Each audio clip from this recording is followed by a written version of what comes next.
Hi guys, Brain here, and welcome to another lovely commentary video, because today we're going to be talking about the 2v8 game mode that came out yesterday, and I'm sure if you've heard by now that it is extremely fun and extremely amazing. A lot of content creators that previously had not been necessarily being super up and up about the game have even been playing the game off stream, which I think speaks to how fun this mode is. So I want to talk about my experience playing it yesterday, because I played for a while, both sides, Killer and Survivor, how I feel about it, and what the things you should probably look out for, because there are some caveats that are not uniquely positive about it that you should look out for before queuing up yourself. So yeah, let's go ahead and talk about it. So first I'm going to talk about the Killer side of things. Like I said in a previous video, I'm 70-30 in terms of my play time on Killer and Survivor, and my audience kind of reflects that.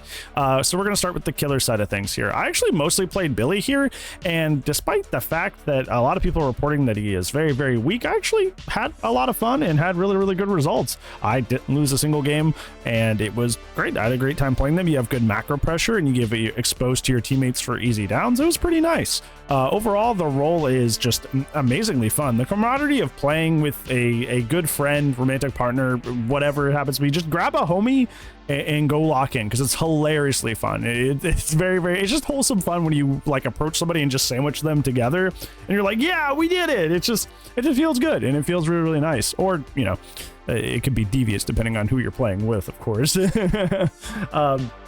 Yeah, Killer was actually really, really fun. I've heard a lot of people talk about how the game mode is very Survivor side, and there was a lot of not fun times playing out there because they feel it's so Survivor sided, and I could definitely see that with some of the like the escapist class being really, really good. But generally, two good killers together can still get a lot done, and I wouldn't worry about that too much. Like I said, I didn't lose a single killer match today, so it may just be kind of a snap reaction to honestly a lot of people coming back to the game, because a lot of people are either out of practice or people that are casual just looking to join up to play the game mode. If you have checked the Steam charts lately, we are about to crest over 100,000 daily players, which our peak for the entire game's history on Steam is 1,500, which is pretty crazy. Matter of fact, by the time I post this video, we may have already either gotten past the 100,000 or broke that outright, which is pretty cool. So for all the people that said DPD is dying and going out the door, quite the opposite. Quite the opposite. One thing I will warn you about the Killer role and playing it right now is that the queues are super long, very, very long. We waited like 10 to 20 minutes per game. It's definitely something that if you're like, if you're streaming, I would worry about having a chat activity to do, like words on stream, guarded phone or something, because you're going to be sitting there a while between games. This is one of those, like, I queue up, I watch a YouTube video between queues, because it is really, really long, because, well, people wanted to play 2v8 for the experience of playing Killer with your friend and not to play with, you know, 6 other survivors. So, well, 7 if you're solo queuing. But yeah, usually you wanted to duo with your Killer. That's the whole point of the mode. So that is, the queue times are pretty severe. Speaking of the Survivor end of things, Survivor is super fun as well. It's really cool to try and figure out how to get most of each of your individual classes.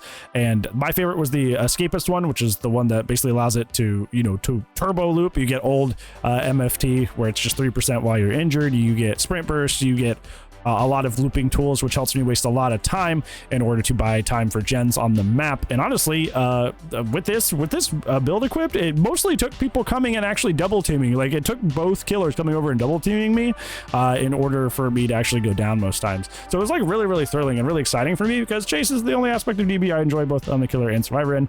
So to have a class that just completely focuses on that was super great and super nice.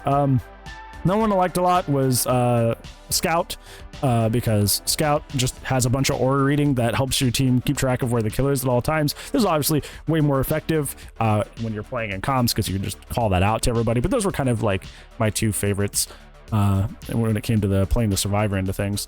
Honestly, we had some instances where we would get like full 8-man outs, and it was just like we all like cheered, and it was super exciting, because we're like, oh, even us got out, woo! But we also had a lot of instances where the killers just beat us, you know. So I don't know, it was just really, really fun. It was a really, really good time. I will warn you though, there are bugs in this mode.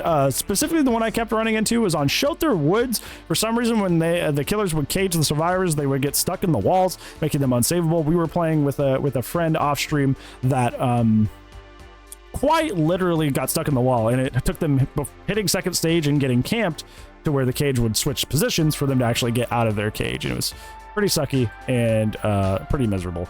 So just keep that in mind. Keep that in mind that if you're on Shelter Woods, you may run into that bug, and it's not particularly a flawless mode. I've seen people get the map fall out of the map bug on Azerov's. Luckily, every time we went to Azerov's, we didn't get it, but I did see that posted on Twitter as well. So there may be some map bugs here and there to worry about.